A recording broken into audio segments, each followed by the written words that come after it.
เจ้าสุดหัวใจห้ามก็บ่ไหวดวงใจ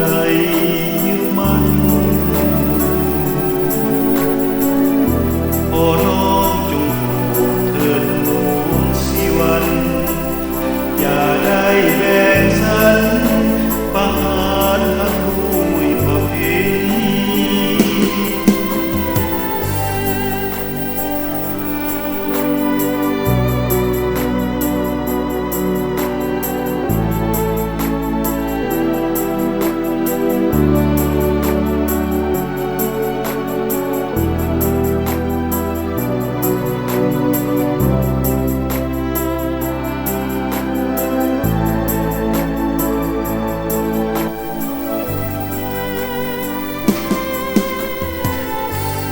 ฟ้า